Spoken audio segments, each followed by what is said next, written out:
ההתייחסות האישית לכל בעיה, לכל דבר, גם מה שקשור במשפחה, והליווי האישי לאורך שנים.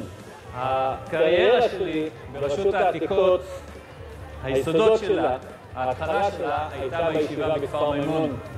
את השורשים, את האהבה למקצוע ואת הרצון לחקור בירושלים, בכלל בכל הארץ, קיבלתי בישיבה. הישיבה הכניסה לנו את הנושא של רצון למצוינות, רצון להיות חלק אינטגרלי בעשייה.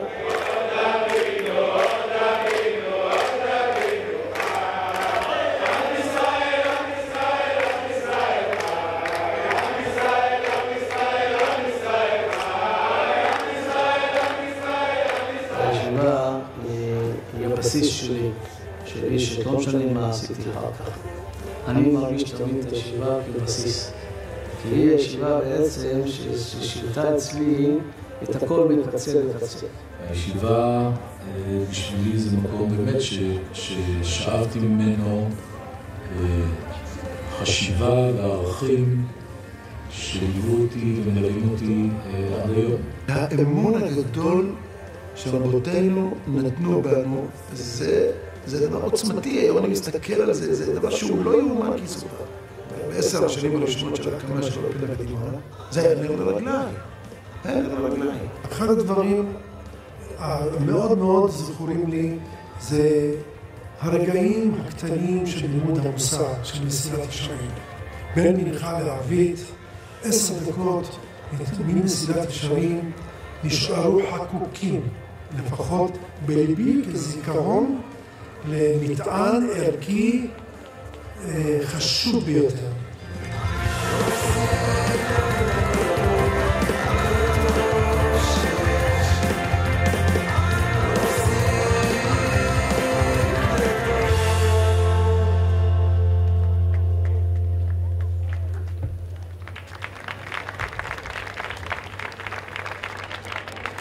אנו נרגשים לארח כאן את כבוד ראשון לציון, הרב הראשי לישראל ואב בית הדין הגדול, הרב שלמה עמאר שליט"א. הרב נולד בקזבלנקה של מרוקו, שירת בצה"ל ביחידה לזיהוי חללים, מונה לדיין כבר בגיל 34 וכיהן כרבה הראשי של תל אביב-יפו.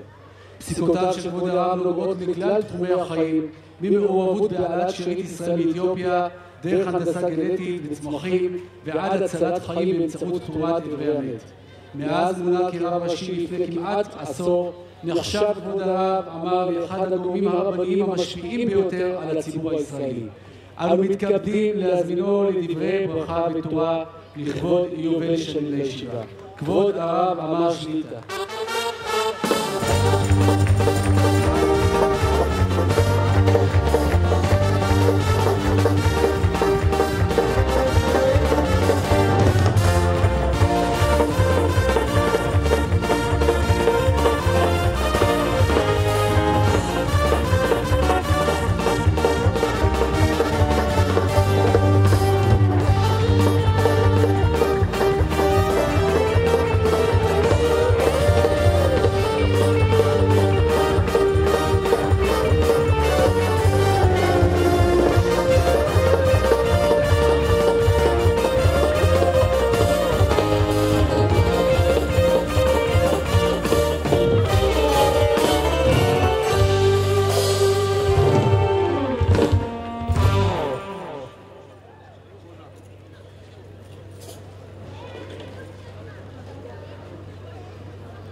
מוריי ורבותיי, קהל קדוש, ברשות מרנן ורבנן, הרבנים הגאונים, ידידיי ואהוביי,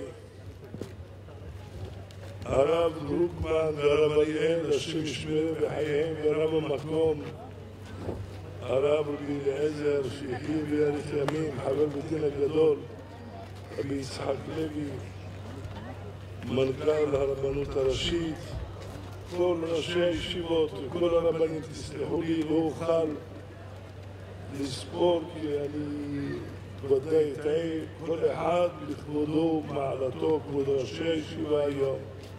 מנהלי הישיבה, תלמידיה, אברכיה וכל הקהל הקדוש, השם עליהם יחיו.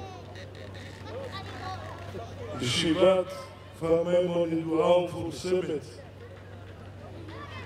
בתלמידיה הרבים שהיום נמצאים לא רק בכל רחבי הארץ, בכל מקום ובכל המקצועות,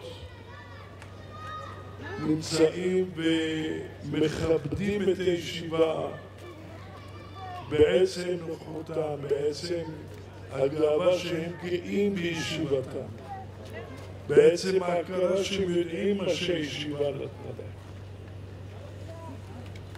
אמר עכשיו, שמעתי את ידידי הרב רבי יצחק לוי שיחיו, אמר שהישיבה נמדדת בזה שהאבא מביא את בנו.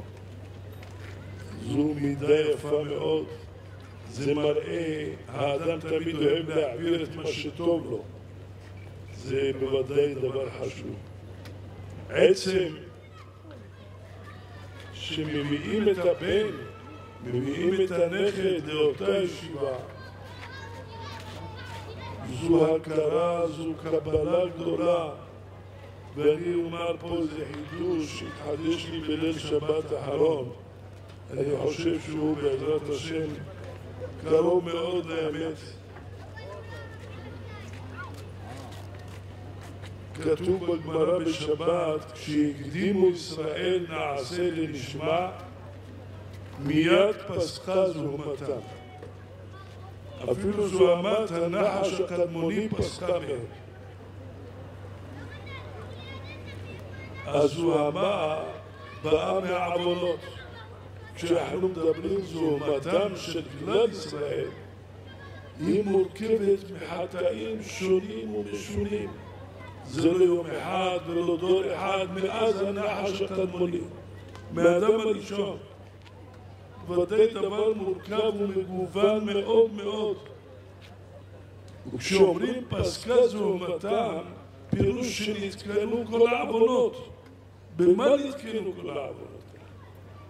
כשאנחנו רואים בכתבי הארי ושאר החכמים, על כל עוון, כמה עמל, כמה טורח, כמה תיקונים צריך, והם גם צומות ועבודת השם גדולה. הקדימו נעשה לנשמע, איך זה הפסיק את כל הזוהמה. אלא צריך לומר שתלמוד תורה יש לו כוח יותר מכל התיקונים שבאו. כשלומדים תורה בעמל וביגיעה, באמיתות, לכבוד השם יתברך, זה עושה פעולה מיוחדת ממנה, אלא זה דוגמה. על זה נאמר בתלמוד תורה כנגד כולם. לא צריך תיקון ועוד תיקון, תלמוד תורה מתקן את הכל.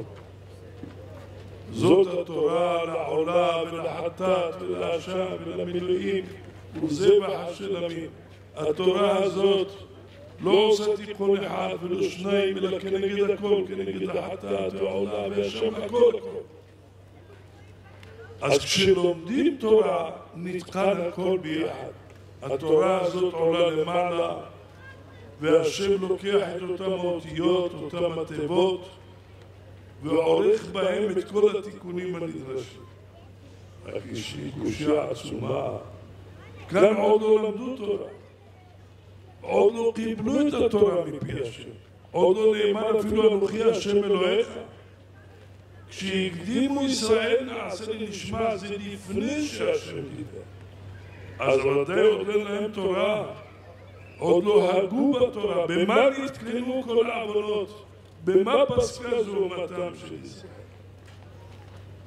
מחומר הקושיה הזאת הגעתי למסקנה שכשמקבלים תורה באמיתות, בעומק, מכל הלב והנפש, הקבלה הזאת מהווה כוח עצום, כאילו למד כל התורה כולה עד שנתקנים כל העוונות.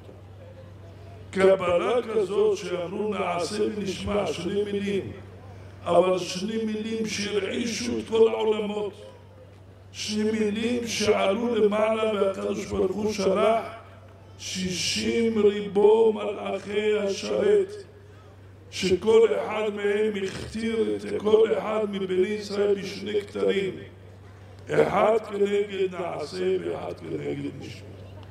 שני מילים כאלו שהיו מעומקא דליבא, שהיו מהנפש שלהם ומרצון גמור, כאילו למדו כל התורה, וזה מתקן את הכל. פסקה זו.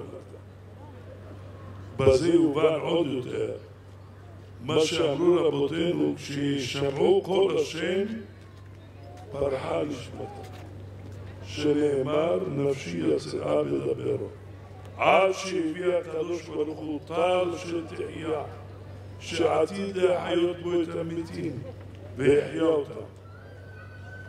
ופה היה לי קשה, עוד יותר קשה. הטל הזה מהיכן בא? הגמרא בסוף כתובות, ק"ב אומרת, אמר בלעזר, מאי דכתיב כי טל אורות טליך והצרפאים תפיל. זהו טל של אורות, של האור, תורה אור, זה טל שיוצא מלימוד התורה. אומר שם רבי אלעזר בפירוש, מי שיש לו טל של תורה, טל זה מחייהו. מי שלא לומד תורה, אין טל זה מחייהו. אמר לו רבי יוחנן לרבי אלעזר, לא תמחי, דרן יחלהו למראיהו דתמחי. יש שחשבו שרבי יוחנן בא לחלוק על רבי אלעזר, לא תמחי, לא מדברים. שמעתי מפי קודשו של מרן רבנו עובדיה יוסף שיחיה לפני הרבה שנים, היינו לא עליכם בניחום עבור אשתו של הגאון החסיד הקדוש רבי רפאל אבו עליהם השלום. שם הוא אמר את הדבר הזה, הוא אמר שרבי יוחנן לא חולק על רבי אלעזר, הוא מסכים איתו, שהרי רבי יוחנן הוא רבו של רבי אלעזר, ואם היה חולק עליו, הוא אומר לו, זה לא נכון מה שאמרת. הוא לא אמר לו, זה לא נכון. לא תמחי, לא מדברים כך, אל תדבר כך. דלה ניחלהו למראיהו דתמחי. אם זה לא נכון, למה לא ניחלהו למראיהו? זה סתם דברים. אלא הוא מסכים איתו. אבל לא כל מה שנכון אומרים, זה ברבי יוחנן ללמד. לא תמחי. אז אם הוא מסכים איתו, אז ההלכה היא שבשביל טל של תחיית המתים צריך ללמוד תורה. כאן פרחה נשמתם והשם עשה תחיית המתים לכלל ישראל. על ידי הטל הזה, מאיפה בא הטל הזה? הרי עוד לא למדו תורה, עוד לא קיבלו תורה. אבל לפי היסוד שאמרנו זה מצוין, שכשמקבלים תורה באמיתות כאילו למדו את כל התורה, מקבלים גם את הכוחות של התורה, ובזה פסקה זוהמתם, נתקנו כל הזוהמות.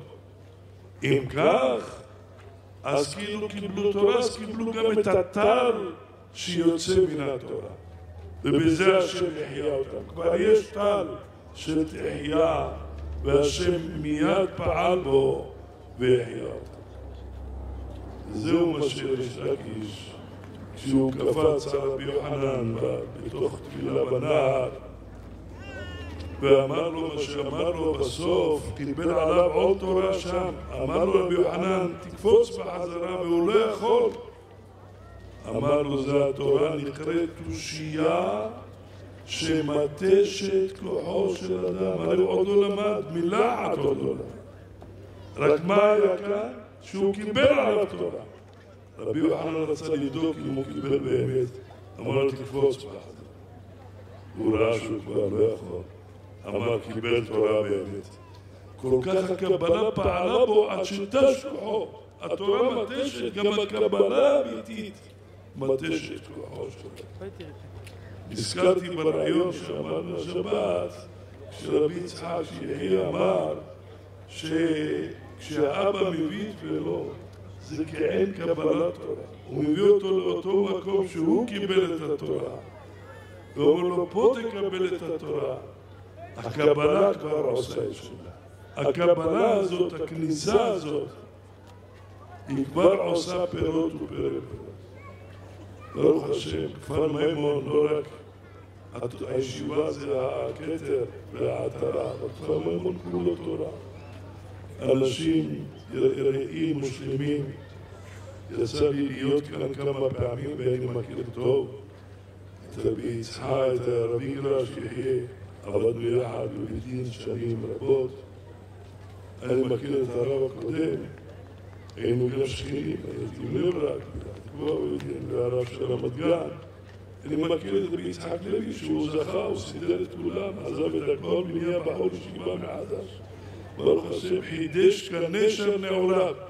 זה דבר נפלא, מזה באמת יש לקנות. יהי רצון שהישיבה הזאת תעלה עוד ותשגשג ועוד תקים לנו דורות ישרים מבורכים של תלמידי חכמים טובים וצדיקים, בעלי תורה ובעלי יראה,